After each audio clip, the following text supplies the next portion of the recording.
दोस्तों, एक दौर हुआ करता था कि जब भी हम सऊदी अरेबिया के बारे में सुना करते थे तो हमारे दिमाग में या तो मक्का और मदीना जैसे मुकद्दस शहरों का ख्याल आता था या फिर वहाँ की रेगिस्तान और उस रेगिस्तान के नीचे दफन तेल के खजाने का ख्याल आता था।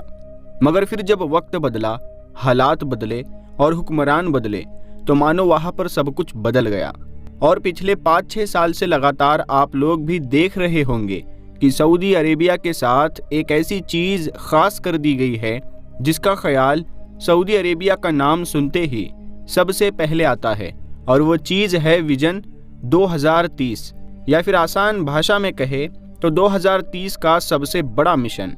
जो मिशन किसी और की तरफ से नहीं बल्कि वहाँ के नए हुक्मरान यानी कि क्राउन प्रिंस मोहम्मद बिन सलमान की तरफ से सेट किया गया है। विजन 2030 सऊदी अरेबिया के लिए ये कितना ज़्यादा अहम है, इस चीज़ का अंदाज़ा सिर्फ इसी बात से लगाया जा सकता है कि सिर्फ इसको हासिल करने के लिए सऊदी अरेबिया ना सिर्फ ऑलरेडी बहुत सारी कुर्बानियाँ दे चुका है और दे रहा है, या ये कह सकते हैं कि फ्यूचर में देने के लिए तैयार भी बैठा है। मिसाल के तौर पर पिछले कुछ सालों के अंदर सऊदी अरेबिया में जो बड़ी तेज़ी के साथ मॉडर्नाइजेशन हुई है, जिसकी वजह से न सिर्फ दुनिया भर के आम मुसलमानों की तरफ से बल्कि बहुत सारे मशहूर मुस्लिम स्कॉलर्स यानी मशहूर उल्मा की तरफ से भी प्रिंस मोहम्मद बिन सलमान को क्रिटिसिज्म भी झेलना पड़ा है। जाहिर है ये सब कुछ सऊदी अरेबिया किसी और के लिए नहीं बल्कि मिशन 2030 के ही लिए कर रहा है। इसके अलावा इजराइल और फिलिस्तीन की जो जंग चल रही है, इसमें लाख कोशिशों के बावजूद भी सऊदी अरेबिया ने दोनों ही तरफ से दूरी बनाकर रखी है। वो भी किसी और वजह से नहीं बल्कि इसी प्रोजेक्ट, इसी मिशन की वजह से जो 2030 का मिशन है। और तो और आपको याद होगा अभी 1-2 साल पहले ही सऊदी अरेबिया ने पूरी दुनिया को उस वक्त हैरान किया था कि जब उसने यमन के हुतीज़ और ईरान जैसे अपने बड़े और पुराने दुश्मनों से दोस्ती कर ली थी। जाहिर है ये भी किसी और वजह से नहीं बल्कि विजन 2030 को हासिल करने के लिए किया गया था। और तो और सऊदी अरेबिया तो इजराइल जैसे बड़े और कट्टर दुश्मन से भी दोस्ती करने के लिए तैयार बैठा है, या ये कह सकते हैं कि वो ऑलरेडी दोस्ती कर चुका होता अगर ये इजराइल और हमास के बीच जो 7 अक्टूबर को जो जंग शुरू ना हुई होती। लेकिन दोस्तों, जिस मिशन 2030 के लिए सऊदी अरब ने इतना सब कुछ किया और कर रहा था और उसके बारे में अब खबर आ रही है कि वो लगभग पूरी तरीके से फेल हो चुका है, बल्कि एक्सपर्ट्स तो यहाँ तक लिख रहे हैं कि इसके फेल होने की वजह से खुद सऊदी अरेबिया ही बर्बाद हो सकता है। बल्कि सऊदी अरेबिया ने तो उसी वक्त अपनी कब्र खोदनी शुरू कर दी थी कि जब उसने इस प्रोजेक्ट पर काम करना शुरू किया था। तो अब सवाल ये है कि आखिर सऊदी अरेबिया का ये 2030 का मिशन था क्या, और इसमें ऐसा भी क्या खास था कि जिसके फेल होने की वजह से सऊदी अरेबिया के ही बर्बाद होने की भविष्यवाणियाँ की जाने लगी है। और आखिर ये फेल ही क्यों हो रहा है? दरअसल दोस्तों, सऊदी अरेबिया आज जो इतना ज़्यादा अमीर है और उस पर राज करने वाली जो रॉयल फैमिली है उसकी गिनती जो दुनिया की सबसे अमीर फैमिलीज़ में होती है, इन सब की सिर्फ एक ही वजह है और वो है सऊदी अरेबिया की ज़मीन के नीचे मौजूद तेल का ख़जाना। सऊदी अरेबिया की पूरी इकोनॉमी ही 90 से 95% सिर्फ और सिर्फ तेल पर डिपेंड है।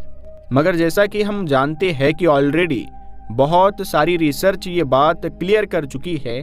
कि 2050 और 52 तक हमारी दुनिया की ज़मीन के नीचे मौजूद ये तेल ख़त्म हो जाएगा, जिसकी वजह से हमारी दुनिया के ज़्यादातर देशों और ज़्यादातर लोगों ने ऑलरेडी अपने आप को तेल से हटाकर दूसरी चीज़ों पर डिपेंड करना शुरू कर दिया है। मगर जाहिर है ये चीज़ सऊदी अरेबिया के लिए तो सबसे बड़े ख़तरे की घंटी है, क्योंकि सऊदी अरेबिया का तो पूरा एम्पायर ही तेल पर खड़ा हुआ है। और अगर ऐसा हुआ तो सऊदी अरेबिया एक बार फिर से वही रेगिस्तान में पहुंच जाएगा कि जहां से उसने 100 साल पहले अपना ये सफ़र शुरू किया था। यही वजह है कि ऐसी रिपोर्ट्स और ऐसे बड़े ख़तरों को देखकर सऊदी अरेबिया ने भी अब अपनी इकोनॉमी को डाइवर्स करना शुरू किया, ताकि जब तेल ख़त्म हो तो ऑलरेडी उसकी इकोनॉमी तेल की बजाय दूसरी चीज़ों से चल रही हो। दुबई जैसे शहरों से इंस्पायर होकर टूरिज्म को ही अपना सबसे बड़ा टारगेट बनाया और सऊदी अरेबिया में इस तरह के फैसले लेने शुरू किए, इस तरह के काम करने शुरू किए कि जिससे आने वाले दिनों में बहुत जल्द ही दुनिया के ज़्यादा से ज़्यादा लोगों को सऊदी अरेबिया में खींचा जा सके और एज अ टूरिस्ट उनको सऊदी अरेबिया में लाया जा सके। और अपने इसी मकसद को ही प्रिंस मोहम्मद बिन सलमान की तरफ से विजन 2030 का नाम दिया गया, यानी साल 2030 तक हमको ये सब कुछ कंप्लीट करना है। इसी को हासिल करने के लिए सदियों से कट्टर मुस्लिम देश माने जाने वाले सऊदी अरेबिया में न सिर्फ बड़ी तेजी के साथ बदलाव किए गए बल्कि बड़े बड़े प्रोजेक्ट का भी ऐलान किया गया। और उन्हीं प्रोजेक्ट में से जो सबसे बड़ा प्रोजेक्ट था, जिसको प्रिंस मोहम्मद बिन सलमान का ड्रीम प्रोजेक्ट भी कहा जाता है, उसका नाम था द लायन सिटी। मतलब 2030 तक सऊदी अरेबिया के अंदर एक ऐसा शहर बनाना कि जिसको दुनिया ने ना तो पहले कभी देखा था और ना ही कभी इमेजिन किया था। खुद प्रिंस मोहम्मद बिन सलमान ने इस शहर को बनाने का ऐलान किया था और इसके मॉडल की 3D वीडियो जारी की थी। तो अमेरिका और यूरोप जैसे इलाके में बैठे हुए लोग भी अपना सर पकड़ने पर मजबूर हो गए थे। दुनिया हैरान थी कि आखिर एक नामुमकिन सा दिखने वाला ये शहर कैसे बन सकता है। कुछ लोगों ने तो इसको दुनिया की जन्नत करार दे दिया था, तो कुछ लोगों का कहना था कि ये सारी चीज़ें तो वीडियो गेम में ही अच्छी लगती है, क्योंकि असलियत में तो ये चीज़ें मुमकिन ही नहीं है। मगर जाहिर है सऊदी अरेबिया के पैसे के सामने सबको खामोश होना पड़ा और सबको अपने दिमाग को ये दिलासा देना पड़ा कि भाई सऊदी अरेबिया है तो पैसे के बलबूते पर कुछ भी कर सकता है। वैसे दोस्तों, दुनिया की जन्नत कहे जाने वाले इस शहर में क्या क्या चीज़ें होंगी, इसको कैसे बनाया जाएगा, इसमें क्या खास बात होगी, लोग इसको दुनिया का 8वां अजूबा क्यों कह रहे हैं, इन सारी चीज़ों के बारे में आज की वीडियो में बात करना ज़रूरी नहीं है। अगर आपको इसके बारे में जानना है तो आप हमें कमेंट करिए, हम इस पर एक अलग से वीडियो बनाएंगे। अब बात करते हैं उस हैरान कर देने वाली रिपोर्ट की, जिसमें यह खुलासा किया गया है कि वो प्रोजेक्ट कि जिस पर सऊदी अरेबिया का फ्यूचर डिपेंड था, वो पूरी तरीके से फेल हो चुका है और सऊदी अरेबिया को भी बर्बादी की कगार पर ले जा सकता है। और तो और खबरें तो ये भी बता रही है कि द न्यूम लाइन सिटी, जिसका ये नाम है, ये शहर कि जो 2030 तक 170 किलोमीटर लंबी लाइन में बनना था, वो शहर अगर इसी स्पीड से बना कि जिससे इस वक्त बनाया जा रहा है, तो सिर्फ और सिर्फ 2.5 किलोमीटर ही बन पाएगा। हाँ दोस्तों, आप लोगों ने बिल्कुल सही सुना, 170 किलोमीटर से डायरेक्ट घटकर 2.5 किलोमीटर, जिससे साफ पता चलता है कि शायद नाम के ही लिए बनाया जा रहा है, वरना ये पूरे तरीके से फेल हो चुका है। इस शहर को द लाइन सिटी का नाम ही इसलिए दिया गया है क्योंकि ये एक लाइन की तरह बनेगा,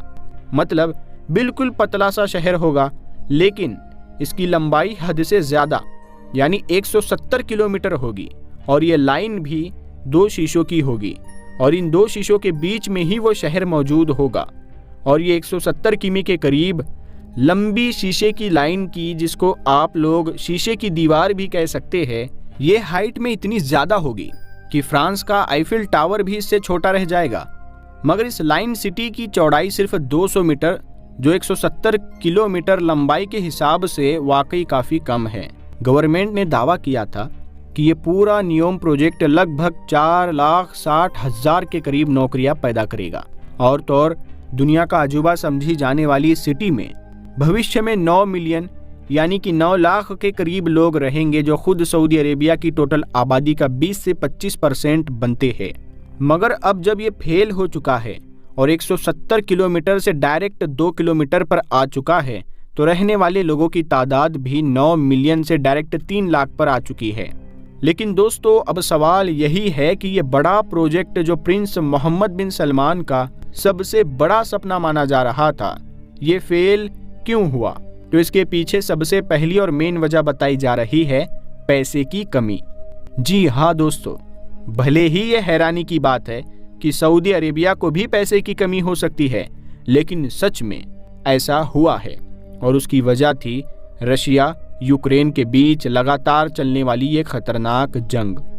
क्योंकि जिस दौर में सऊदी अरेबिया की तरफ से इस बड़े प्रोजेक्ट का ऐलान किया गया, उसके आसपास से ही ये जंग शुरू हो गई थी और लगातार अभी तक जारी है। जंग शुरू हुई तो सऊदी अरेबिया को लगा कि तेल की वजह से पैसा और भी ज्यादा भर भर कर आएगा, क्योंकि यूरोपियन देश और अमेरिका रशिया पर सैंक्शन लगा देंगे, उससे कोई तेल खरीदेगा नहीं। तो तेल के दाम ऑटोमेटिकली बढ़ते चले जाएंगे। मगर हुआ ये कि सैंक्शन लगने की वजह से जहां वेस्टर्न नेशन ने रशिया से तेल खरीदना बंद कर दिया, तो वही चाइना और इंडिया जैसे देशों ने रशिया से हद से ज़्यादा कम दामों पर ही तेल खरीदना शुरू कर दिया, जिससे अब तेल के दाम बढ़ना तो दूर, या तो बराबर रहे या फिर गिरते रहे। नतीजा ये हुआ कि सऊदी अरेबिया लाख कोशिशों के बावजूद भी अपने उस नियोम प्रोजेक्ट के लिए पैसा इकट्ठा नहीं कर पाया कि जिसको बनाने के लिए $500 बिलियन के करीब खर्चा आएगा। इसके बाद दूसरी वजह बताई जा रही है सऊदी अरेबिया की तरफ से इन्वेस्टर को खींचने में नाकामयाब होना।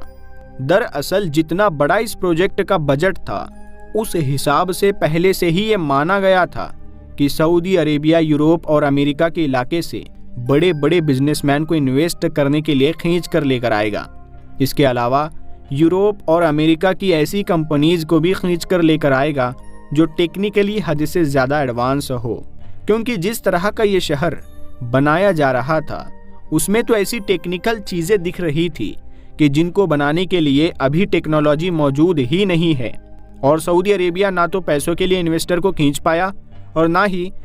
इस तरह की कंपनीज को ला पाया। और एक्सपर्ट्स मानते हैं ऐसा शायद इसलिए हुआ क्योंकि अमेरिका में जो बाइडन के आने के बाद से सऊदी अरेबिया के प्रिंस मोहम्मद बिन सलमान और अमेरिका के रिश्ते अच्छे नहीं चल रहे थे, या फिर शायद अमेरिका या दूसरे वेस्टर्न देश ये चाहते ही नहीं है कि सऊदी अरेबिया तरक्की करे और इसके अंदर भी ऐसी चीज़ें पाई जाए कि जो यूरोप के अंदर होना तो दूर बल्कि इमेजिन करना भी मुमकिन नहीं है। दोस्तों, आपको क्या लगता है, क्या सऊदी अरेबिया अपने सबसे बड़े प्रोजेक्ट के फेल हो जाने के बाद इसका कोई दूसरा तोड़ निकाल पाएगा, या फिर हाथ पर हाथ रख कर ही बैठा रह जाएगा, या फिर इसी प्रोजेक्ट में ही दोबारा जान डालने की कोशिश करेगा? और अगर ऐसा करता है तो आखिर वो इतना पैसा लाएगा कहाँ से? कमेंट बॉक्स में अपनी कीमती राय देकर ज़रूर बताएं। बाकी ये वीडियो अगर वाकई इन्फॉर्मेटिव आपको लगी है तो इसे लाइक करके अपने दोस्तों के साथ ज़रूर शेयर करें। हम मिलते हैं अगली वीडियो में, तब तक के लिए अस्सलाम वालेकुम।